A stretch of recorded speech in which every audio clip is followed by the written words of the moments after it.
WJG Sports. We journal great.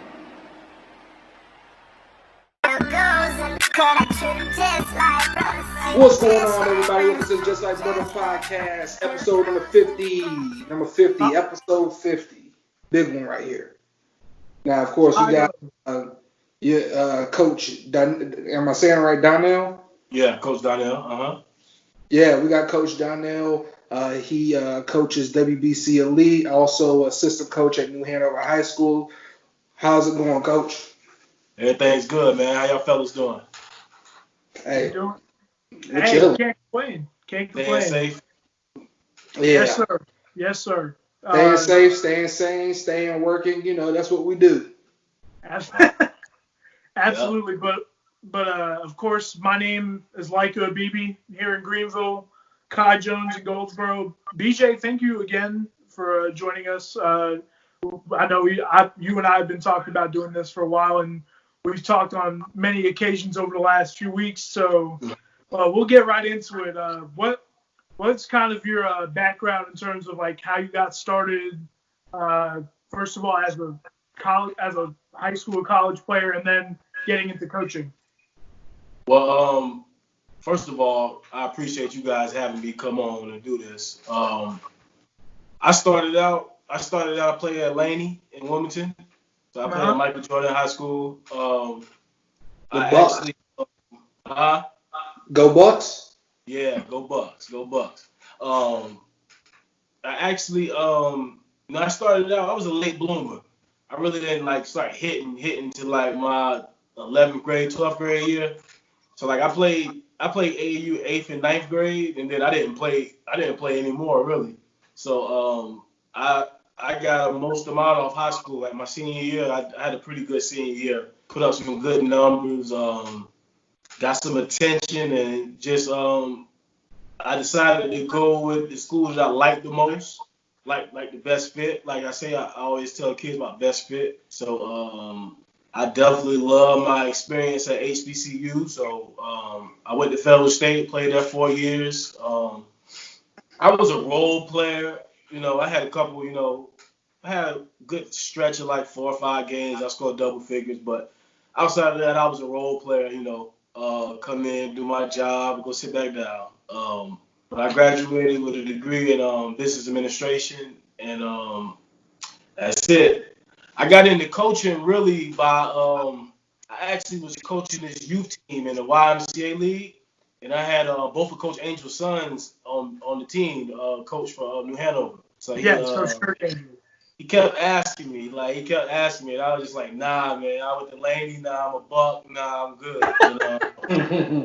Finally, I gave in. My fiance's little brother was playing on the team, and he wanted me to help out. So I started that. I think that was 2015, 2016 season.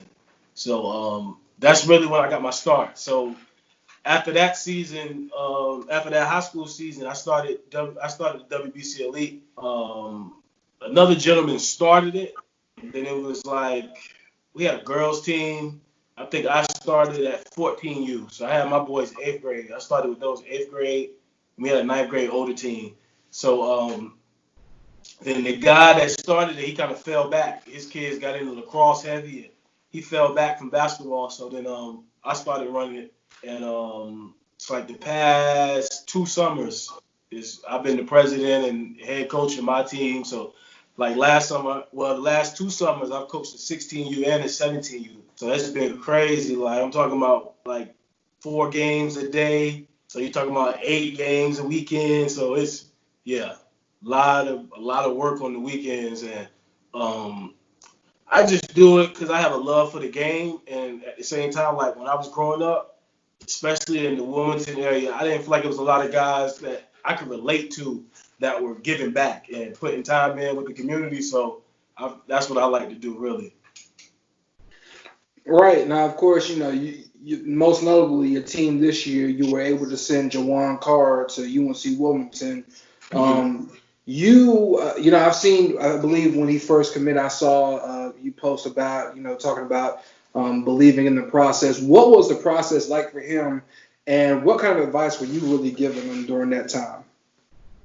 His process really, it was a frustrating one because it was like you watch him play and it's like, come on, he's right up there with the guys that are getting all the top schools knocking on their door. Like he can compete definitely, but Absolutely.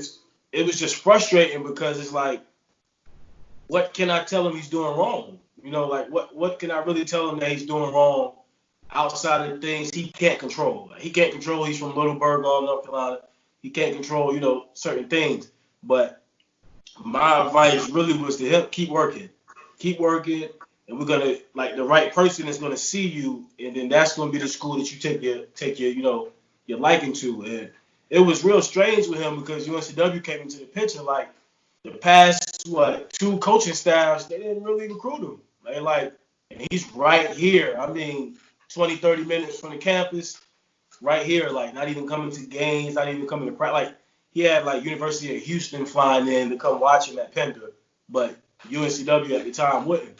So I think when Coach Sedell got the job and they talked, I think the fit. I think Juwan fell in love with the fit and the style of play, especially with him watching NC State play and just the success that Keats had at UNCW prior. He was coming up seeing that. So I think that played a part. And then basically with me, I just told them, whichever you feel comfortable with, I'm going to support you because I don't have to attend that school. I don't have to take classes there. I don't have to stay in the dorm. I don't have to go to practice. It's on you. So I want you to be comfortable making your decision. I'm not going to make one for you. When you look at, his pedigree, I mean, a lot of people say that him going D1 is kind of not the norm because you look at it, he didn't play on a shoe circuit and he played at a 1A high school. What was it like, just trying to guide him and keep him kind of on that path, I should say? It was easy because he wanted it. Like it was definitely easy because he wanted it. Like he never wanted to quit. Like, oh, it's too hard. I don't want to do it, or this school not calling. So I mean, I'm not good. No, it was never that. It was just mainly selling him, like I said, on trusting the process, and basically you change the narrative that you don't have to go to a 4A school or you don't have to go to a shoe circuit team to get Division I looks. Because I mean, he went to UNCW, but he had 7 other D1 scholarships. So I mean, that's like you said, that's unheard of when you playing on a non-sneaker team, per se. But it just shows you that honestly, what I say, if the coaches are recruiting you, it don't matter if you playing wherever, they're gonna come look at you if they're already recruiting you. So that's why, like, they're gonna come see him already. So he really changed that narrative for the state a lot. Like he didn't go run. Most kids if they play at a 1A school, they're gonna go play on the shoe circuit team to get exposure. But he made his own exposure, and a lot of times it was easy for me just to sit back and watch him grow. Like I didn't have to say much at times. Like, when we get on the court, it's time to go. Like, I'm a coach him. I wasn't his friend. I wasn't nice to him. He always said at the time, you always fussed at me and all that. Like, because I knew how hard it was going to be to get you the way you wanted to be with how we were going to do it. Because, like, we both know, if he'd went and played on a circuit team, he probably would have had 30 Division I offers. 100%. Yeah. 100%. He, obviously, Jawan has been excellent for Pender and excellent for 910 basketball. But it wasn't just Jawan Carr at least on your 17U team. It wasn't just Jawan. Who are some of the other players that have really helped your program over this past summer? Well, I can actually start with my 2019 class. Yes, you can talk about that too. Yes. My 2019 class, I had I sent Jace McKinney to UNC Pembroke. I had Cameron Green. I sent Cameron Green. He's at Cape Fear. I had another kid, Kwashik Breeding, call him Quan. He was at Lawson State. He's got go football. Yeah. Oh yeah. Athletic. Then Braylon Grice went to New Mexico Military Institute to play football. So that class, I did pretty good. That was my first graduating class, the 19. Because 20 really would have been, but I picked up another team. So when Jawan was 15U, he played 17U. We had a split team, so we had we had a 16U, 17U because he's kind of young. He's still 17 now. So he's played 17U for 2 years. So that helped him a lot too by me playing him up instead of having him play with his age group all the time. Him playing up, that got him exposure early, so it helped him later. But 2019, so then 2020 came. I had picked up Trey Pittman, Rashad Smith, Dejon Jones, Makai Stanley. I don't want to leave anybody out. I had Asad Johnson. He played with Jawan at Pender. Yep. I had Javaris Keith. Javaris played at Harrows, so that wrapped up that team. I only had like 7 or 8 guys. I didn't have a lot of guys last summer, like 7 to 8. And everybody outside of one is going to the next level to play, their sport. Makai's going to Western Carolina to play football. Yep. Everybody else is going to college to play basketball. So I think I did a pretty good job for a non-circuit, non-sponsored team getting kids into school. So, I mean, that's my goal, free education. Exactly. Talk your talk, man. Keep talking your talk, man. But of course, your fiance also played basketball at North Carolina A&T. How did you guys meet, and how did the family all get started? Well, we kind of grew up in the same area, the same cliques. I guess I shot my shot. I made it.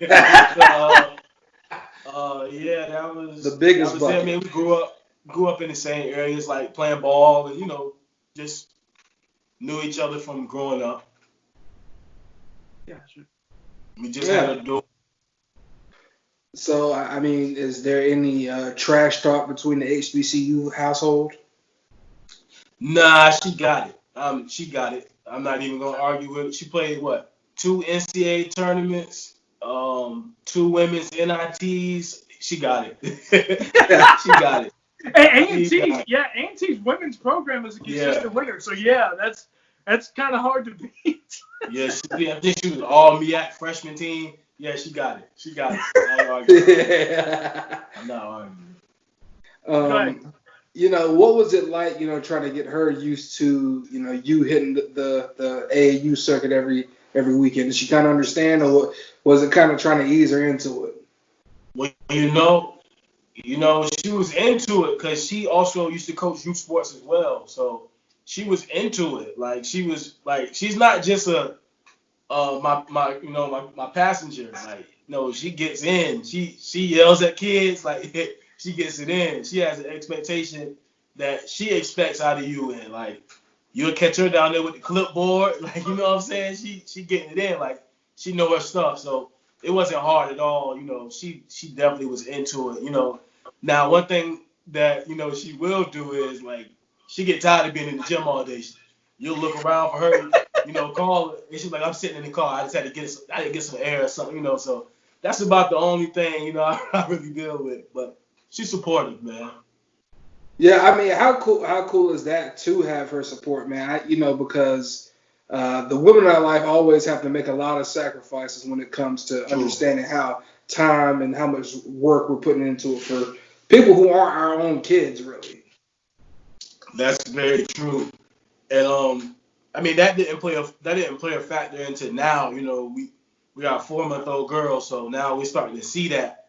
All right, these are the years where we gotta put in this work, because it go fast, man. Like, it's like she was just born yesterday. Now she's 4 months. So definitely that's nice, man. I always say that, like, the parents don't really realize I put more time into your child than I do to myself sometimes. Like, you don't even realize that. So that makes sense.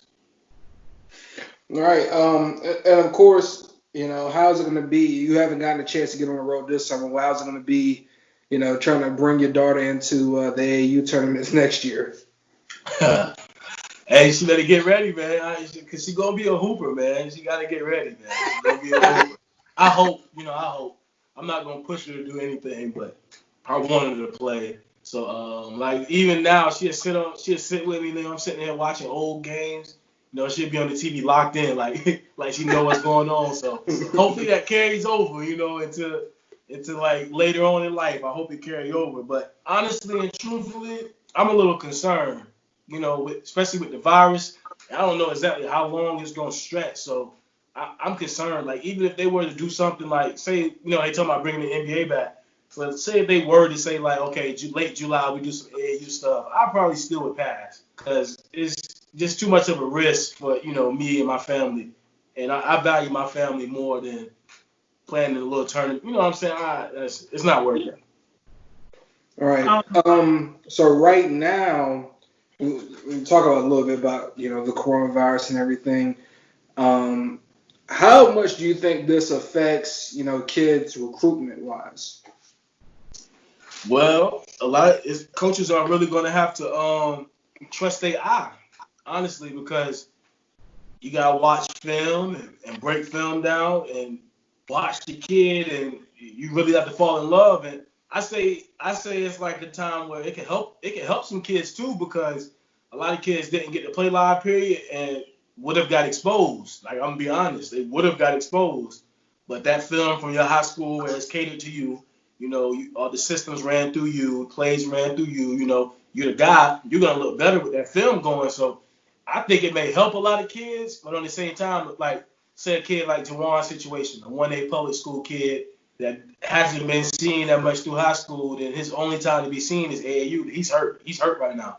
Because a lot of those kids don't even have film. They don't even have stats on max preps. Like nobody can really recruit them. So you talk a little bit about having to trust their eye.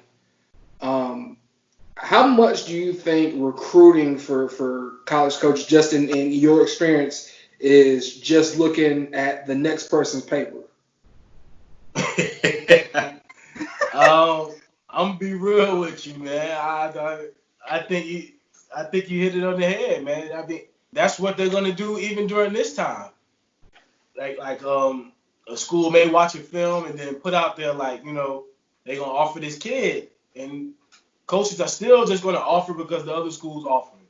I mean, it's kind of easy. I mean, if you think about it, if you're in my conference and you want him, we play the same style of ball. Of course, I'm gonna want him. Do I agree with that? No, I don't. But at the same time, that's how they do. It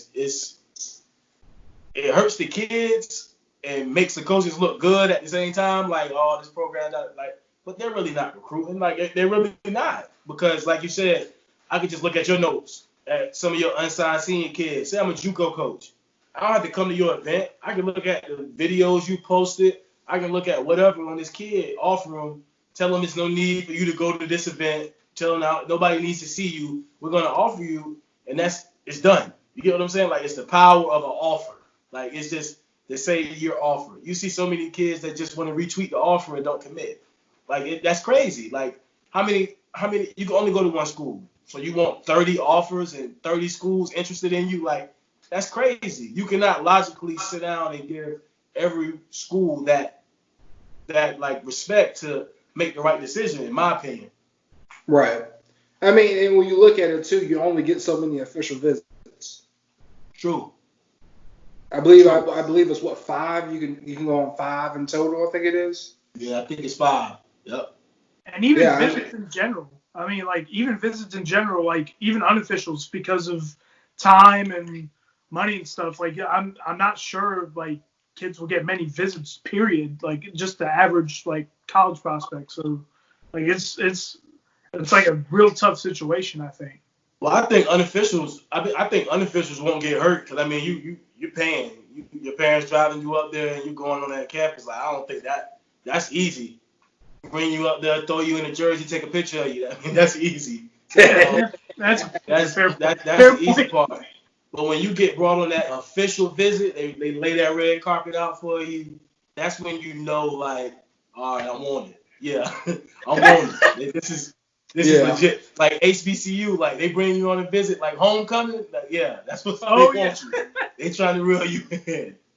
Yeah, and honestly too, if you're a kid and you're taking a visit, you could kind of feel If you pay attention, you can kind of understand the difference between we would, it's cool if we have you versus the Yeah. guys. It's like, oh yeah, we want you, because they're gonna Hmm. roll out the red carpet. Oh, they're gonna bring out all the jerseys. They're gonna let you look at all the jerseys. Here's all the shoes that we get. Here's Yeah. all the clothes that we get. Look at our locker room. Hey, we getting food catered in. Like, what kind of Hmm. food you want?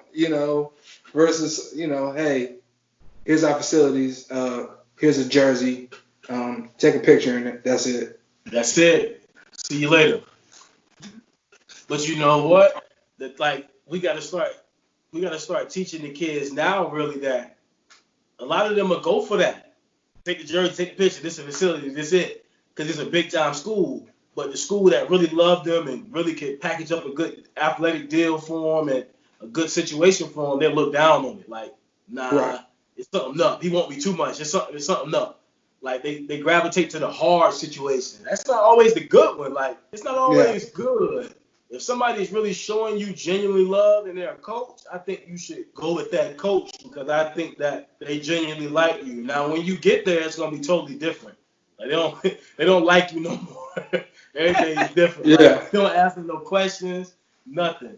But I think like you said, we would be glad to have you versus I need you here. No, we need to get this done like today. That's when you like, okay, I'm shifting my focus into you because you want me. Yep. Right. That's a huge that those two phrases mean so much. That's a huge difference between how much you are wanted at a school. Those two Yep. phrases. True. I want to. I'm sorry, Kai. I wanted Uh, to go back uh, to. Or did you have one more? yeah. Go ahead. And then also too, when it comes to recruiting and finalizing it, you got to understand too that the money is important. You got to look at your scholarship paper too once you Yep. commit. And I Yep. mean because one school might say, "Hey, we're giving you a full scholarship," and then you get the full scholarship. That's it. Versus another school says, "Hey, yo, we're going to give you a partial scholarship, and then with your FAFSA, boom, you'll be able to pocket a couple $1,000, and there's no loans that come with that." Yep. And that's something that some prospects struggle to understand is, yeah, the scholarship is full and everything like that, but that's it. You're gonna have to find a job. Parents gonna have to have some money to send you. Hmm. Something's gonna else is gonna have to happen because you're not pocketing any money back. Well, that's the difference. That's the difference I think between D1 and D2. Like D1, when you on a full athletic scholarship, you know that's it. There ain't nothing else you need to worry about. That's it. You gonna get whatever. That's what you get. Now D2 gets a little different because they break their scholarships up in different ways to give you money. Yeah. Like you can come in and I'm gonna say you're an athlete from a single parent home. Come in. It's easier to get you that money through FAFSA. So that scholarship probably gonna be less for you because mom's not making that much money. You struggle versus a kid coming from a two-parent household. They having to not get as much FAFSA money, and you having to use academic money along with your athletic money to bring it together and get a full. So that's the difference really between D1 and D2. Like offering, like you said, the packages are very different. Like you gotta pay attention because you could be at a D3 school getting academic money, grants, whatever, and it'd be a whole better deal than you at the D2 school getting just like you said, an athletic scholarship that may just cover your tuition. Like it may not cover room and board, meals. So now you coming out of pocket. Now you coming out of pocket, like you said, and now you having to get loans, and that's when you don't want to have those student loans when you graduate. So you know what I'm saying. That's when like you said, you got to be educated on what you putting your name on. Like read, ask questions. Right, and then we look at the D3s too. Certain D3s can offer you better packages than others. Yep. Some D3s can give it to you to where you're coming out, you're still making a little bit of money, you still got a little bit. Versus some, you might actually have to take out those loans just so that you can play basketball at the university. Yep. Yep. I Oh, go was ahead, gonna Michael. go back. Oh, I'm. Hi, everybody. I'm here. Uh, but I was going to go back to talk about New Hanover basketball and how the program has consistently been a winner with you and Coach Angel. What have been some of the keys to your success over this past season? Honestly, man, we got go getters. Like it's easy and fun to coach them because they just want to go. Like when it's game time, they just want to go. Like they don't care about nothing. They don't care about how they look. They don't care about they just want to go. Like my first year coaching, we lost in the fourth round. We were still 4A then. We lost to Cary in the fourth round. I still haven't watched this film to the day. I haven't watched the film to this day. I think we were up like 17 in the third quarter and lose by 10 in overtime. Crazy. And that was a good year. That was a good year for us, and that started me out. So I was accustomed to winning. So up until I think we had a down year with our 2019 class, was kind of a little down year. I mean, our down years we still make the playoffs, so it's not like we're struggling. It's really the kids, man. I'm gonna be honest. It's the kids. Like Coach Angel knows his stuff. I'm not saying he knows his stuff. Like he's good with the X's and O's. He's good at firing you up and making you buy into the team aspect. But when you got kids that just want to play, like they'll run into the wall for you, it's easy. Like just show them, like what I do. I show them I care. Just show them you care, and they'll do anything that you want on the court, like anything. And like a tough problem with us is like really basketball wise, it's easy. It's off the court. So many kids come from poverty environments.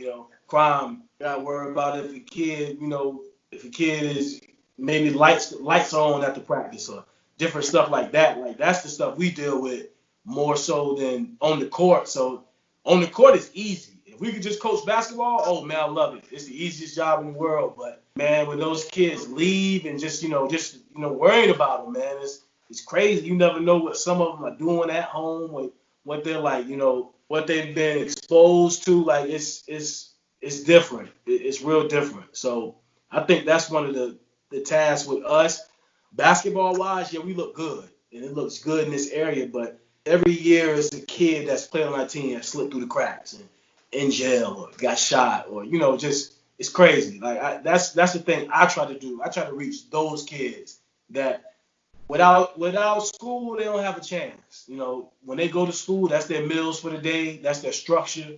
So like I'm really scared for a few of our guys because they're not getting that structure now. They're not getting that school environment every day.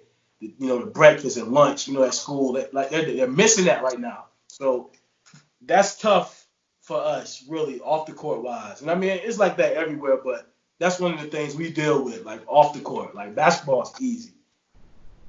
But you guys have you have kids that you coach for WBC Elite on your New Hanover squad. It's not just 17 you guys. You got some others as well. Kids like A.D. Driver and D. Barnett.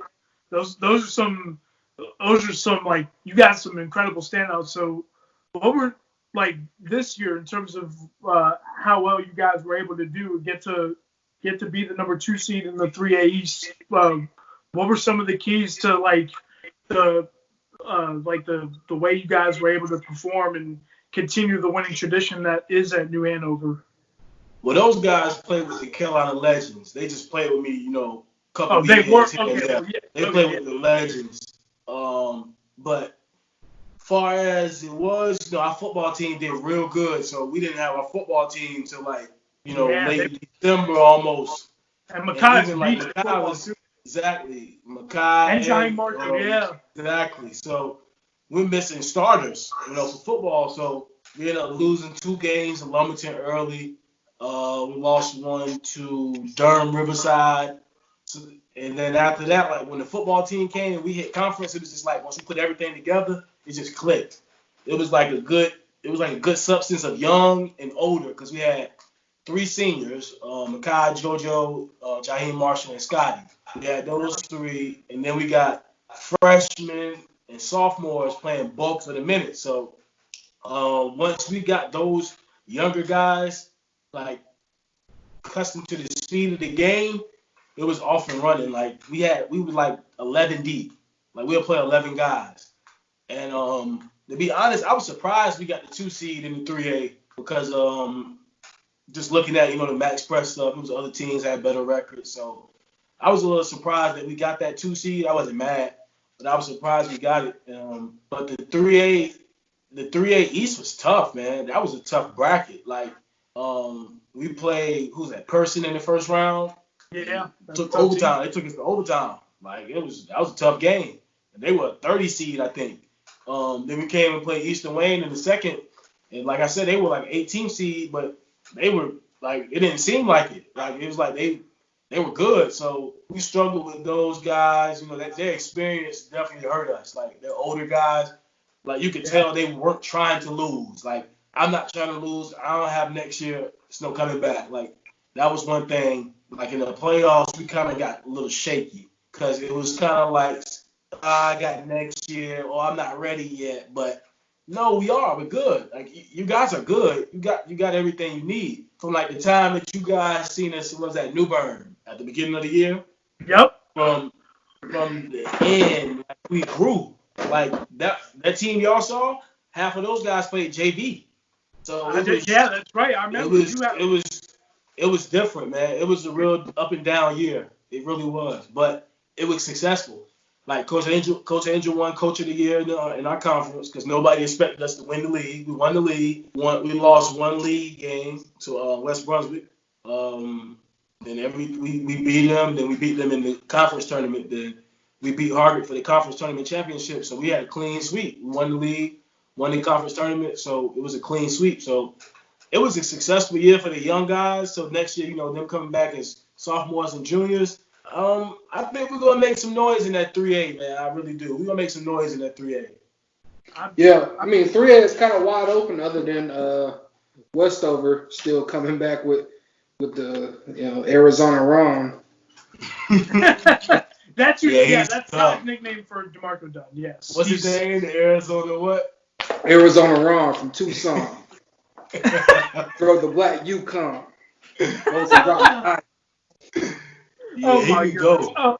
But to continue, you've obviously I know you're very close with those coaches at West Brunswick. I know I remember seeing you on live with Coach Faison. You guys had a great conversation there, and you talked with Charles Clark as well. I think was it yesterday? Yeah, I was. Tuesday I was recording. But what is it like being Tuesdays? Yeah. Hey, Charles Clark Tuesday. But all the time. What is it like having? What is the coaching fraternity like in terms of the bond you have with coaches in your area?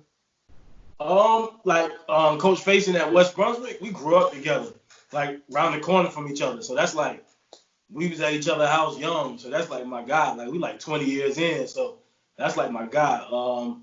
Outside of that, I'm gonna be honest with you, it's not tight. It's not tight at all. In the area. I don't know exactly why. Like, actually, one of my assistants in college coaches at Ashley with Wells Gulledge. I have a good relationship with him. Outside of that, man, who is it? Charles Jefferson. Yeah. Okay. Yeah. Gotcha. I think he played at Mount Olive. Yeah. He's from Jackson. I'm gonna be honest with you. No, it's not. It's not like tight knit. It's not like working together. It's not like helping. It's not. It's like you good. So I'm gonna hate on you. Like last year we lost to Laney for the first time. I think it was in like 16 years or something. It was something crazy. And like it was just like how everybody was with us last year. They beat us. Like a couple teams beat us that normally don't beat us. Oh man, like the city had a smile from ear to ear, like because we had a down year.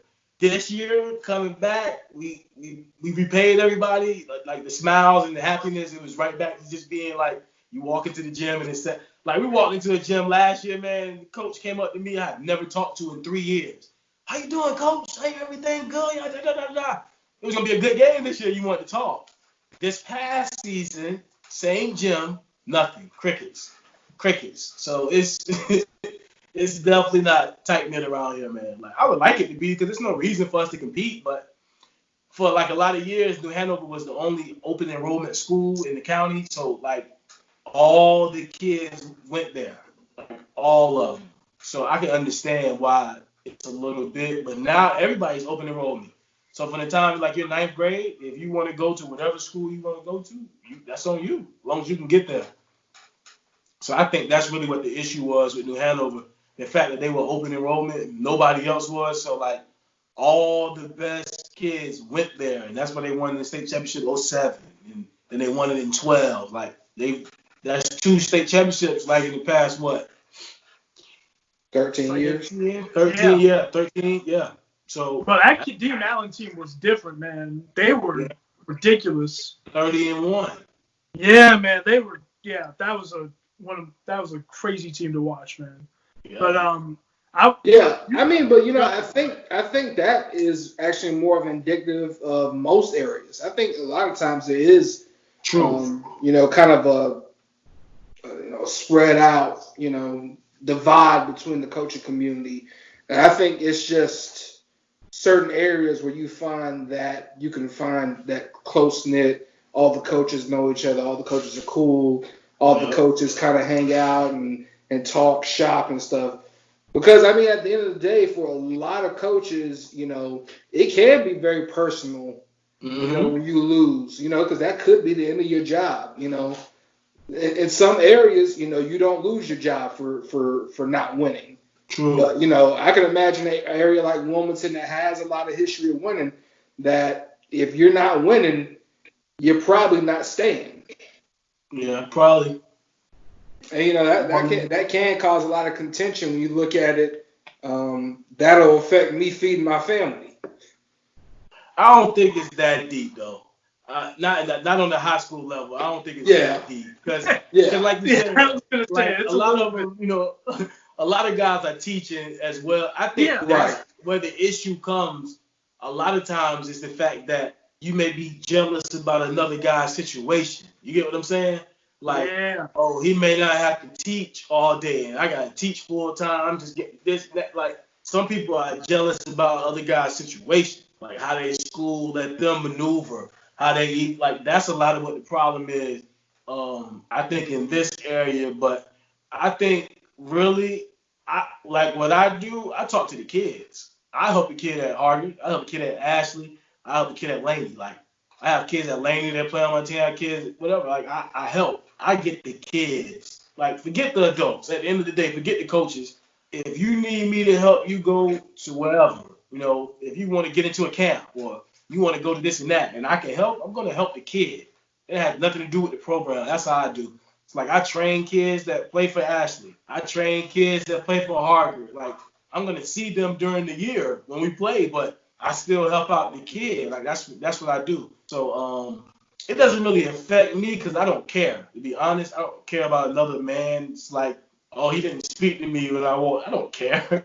Like, I'm coming in to do my job, which is probably kick your ass, and then I'm going about my business. Like, you know what I'm saying? That's it. Bro, I need to have the BJ Donnell mentality, man. I need that. That's how I need to flex like that, man. That's what I need. But even with the rivalries through Wilmington basketball, it just seemed like Wilmington just had an incredible year for basketball, and really the 9-1-0 in general.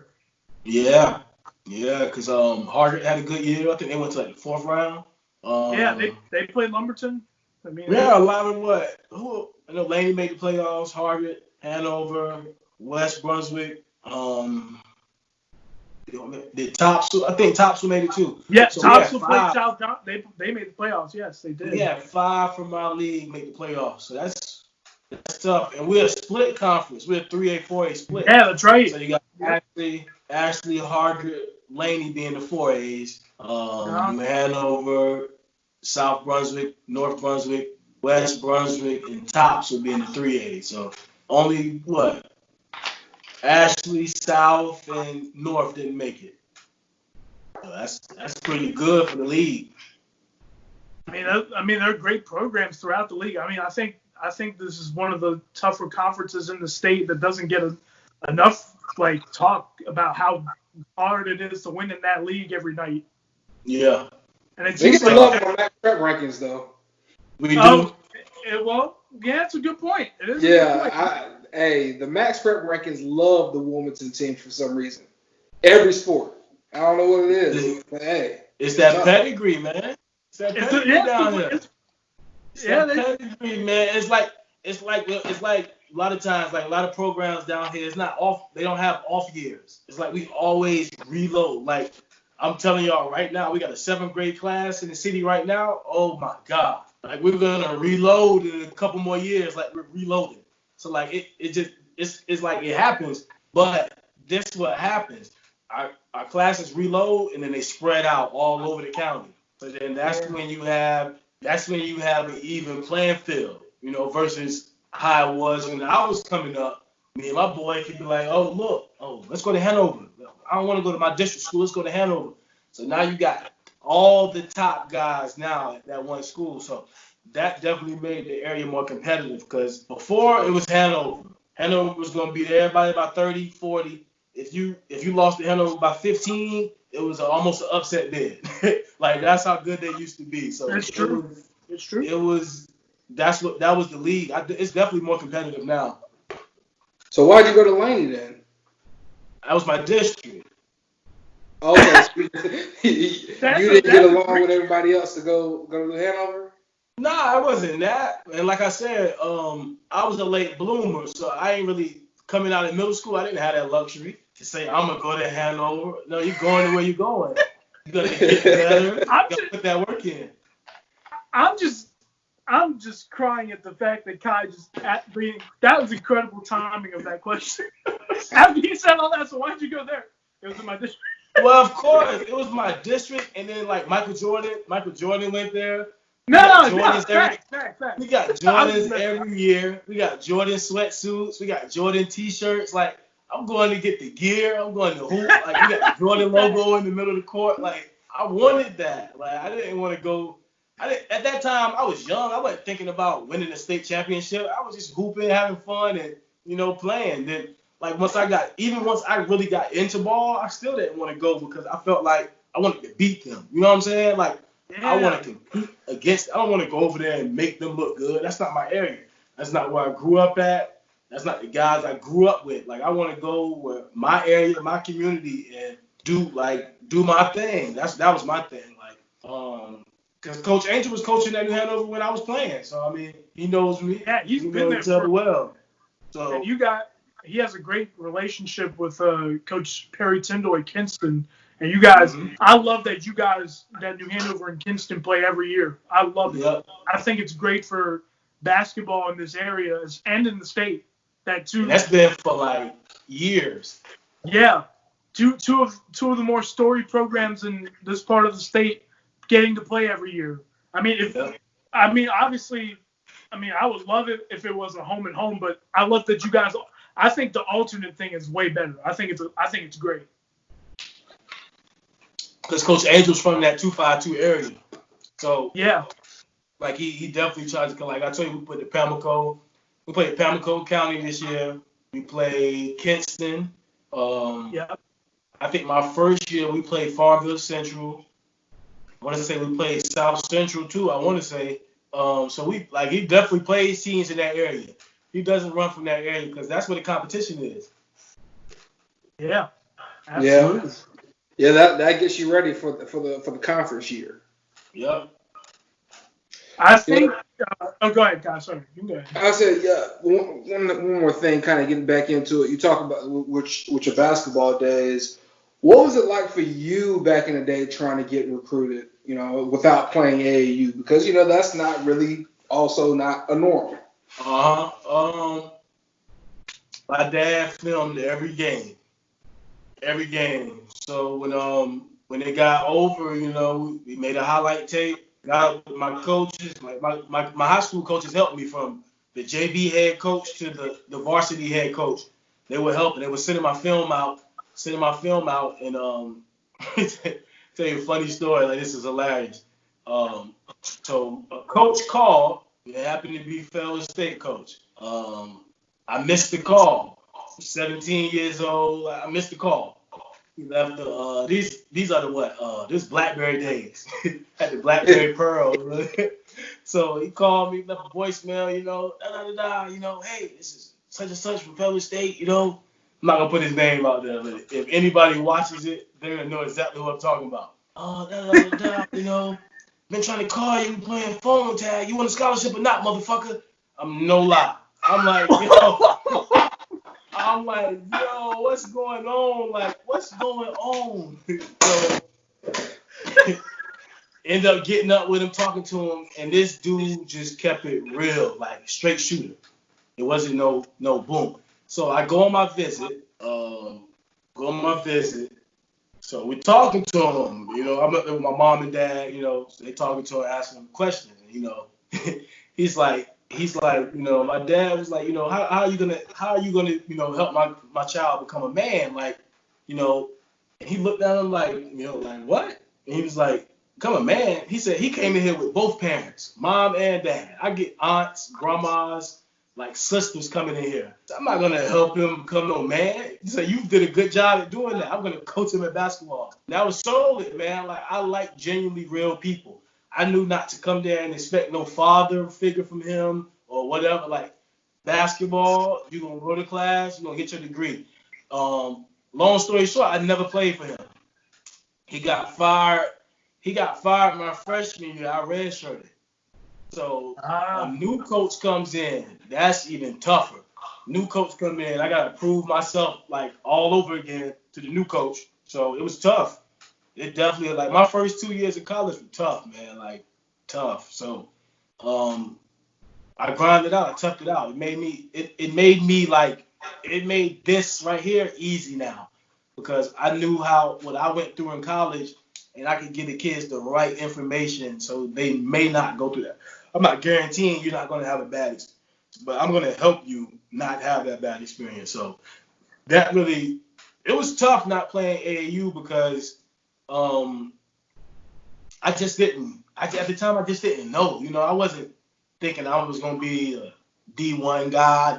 I wasn't even interested in all that. Like I visited a JUCO, I visited a couple D2s, I even visited a D3. Like I wasn't into all that at the time, but looking back at it now, I look at it and be like, damn, that was amazing. Like you got to the next level. Like I played a year JV. I got cut as a freshman. I played a year JV, 2 years varsity, and I still went to college 4 years and played basketball at Division II. So definitely, if you want it, you got to go get it, man. That's all it is. Like it's now. Like back in the day, it was a whole lot easier just to have film and send film out to coaches and they may respond back than it is now. Like I would have to play AAU. Like I would have to. That was an incredible story. Yeah, I'm still trying to get over it. Drop the first F-bomb in JBL history. Yep.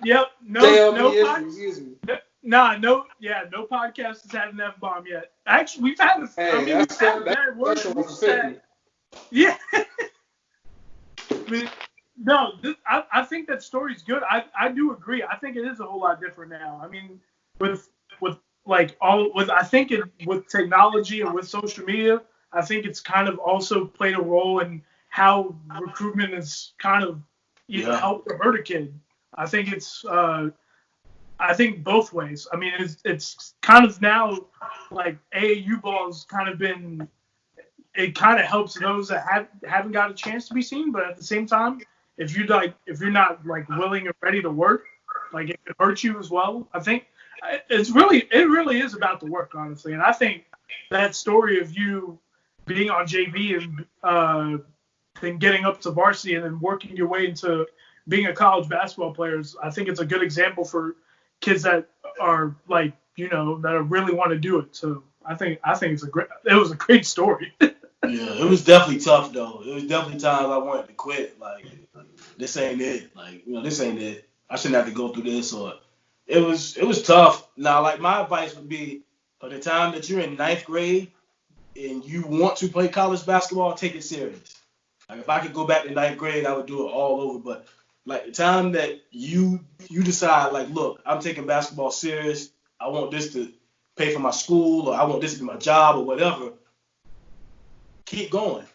Like I went after I finished playing, I went on a tour with USA Select. We toured the United Kingdom, so we did Wales, Ireland, London, of course, all over for 30 days, and we just played like preseason games against the clubs over there. Like basically, it Uh-huh. was you trying to get on, you trying to get signed, playing on the thing, trying to get on. So that was that was one of the most craziest times of my life, man. Like crazy. Talking about we get off the plane and 30, 40 minutes, get yourself situated, go to the hotel, drop your stuff off. I've been in London 2 hours and I'm warming up for a basketball game. No lie. You want to talk about jet lag, bad legs, like I've always taken the harder route. I'm not saying I took the harder route, but my route always ended up being hard. But I always end up prevailing because I had that don't quit.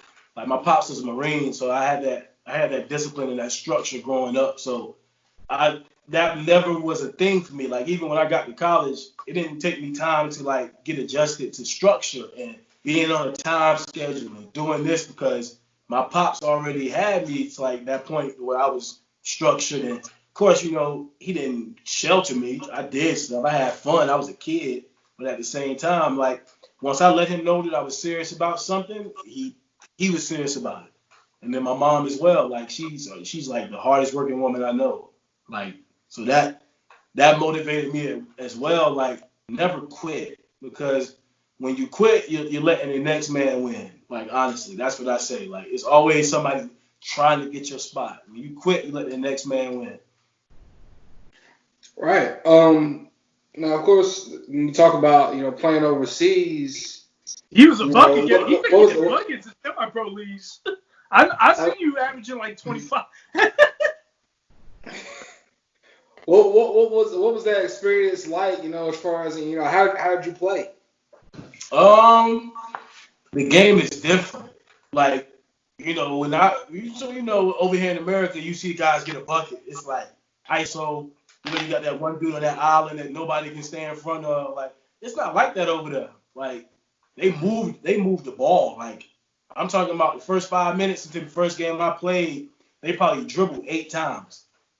Like the whole team, they move it, get layups, swing it, get jump shots. The point guard may take 3 dribbles to get it up, call the set, swing it, get the shooter open, and it's like they run every play, and then they take every shot that they're supposed to take for that play. Like it's like you're not there, even if you're on them heavy, they're still pulling up for the jumper. Like this is a play, I'm gonna run it. Like so, I think from a young age over there, they're taught because we did clinics and stuff with kids and like taught them the game and different stuff. So from a young age, they're taught. Like it's not just roll the ball out, you play pickup. No, they're taught. So once they get like 14, 15, like look at Ricky Rubio. He was 14, 15 playing pro. So they're taught from a young age, and so if you like advanced skill set, you're gonna be on those top teams or those junior clubs or whatever. And it's like I tell you one thing I learned too, just because like somebody said they play overseas,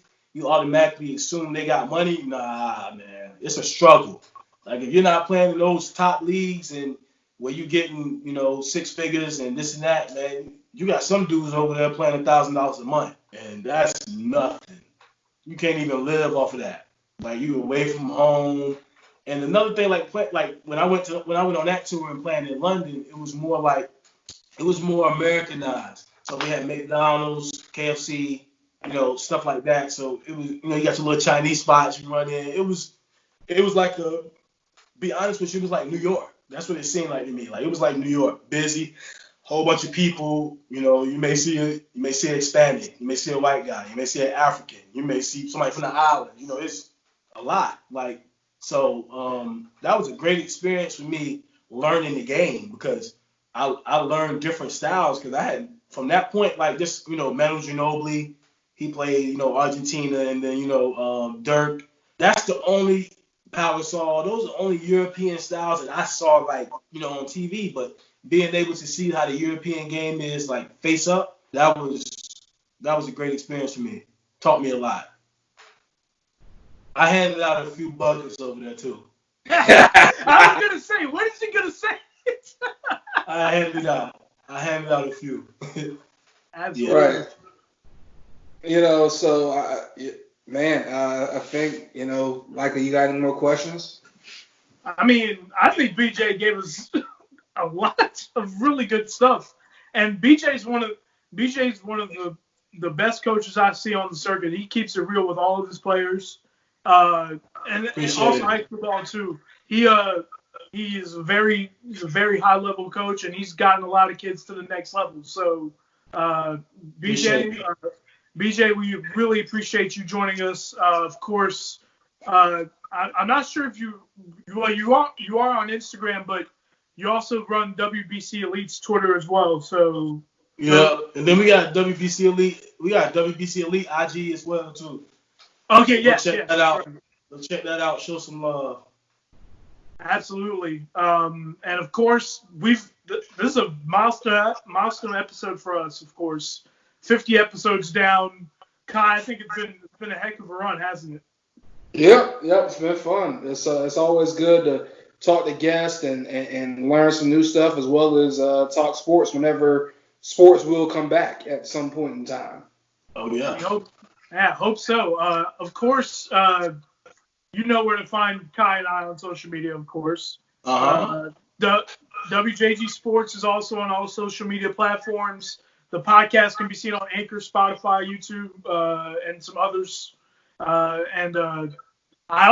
just created a new Instagram for my basketball highlights too, so you should go check that out when you get the chance. Dragon Lights. Let me get out a follow. Yeah. Absolutely. I think I should put my picture on the WBC Elite Twitter so people know who I am.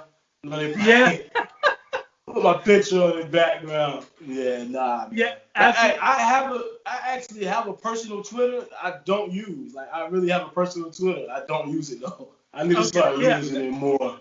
Yeah, I wasn't gonna say it because I don't think you used it in a while. But I can talk crazy on that. I can really talk crazy and all that on that. Matt, you know me on social media stuff. But once again, BJ Donnell, New Hanover High School, WBC Elite. We appreciate you coming on to talk with us, and thank you to everybody who continues to watch. Also, subscribe to our YouTube channel. We're getting close to a milestone ourselves, so keep us locked. Keep it locked always. So I think that's it. We'll see you guys soon. Peace out. All right.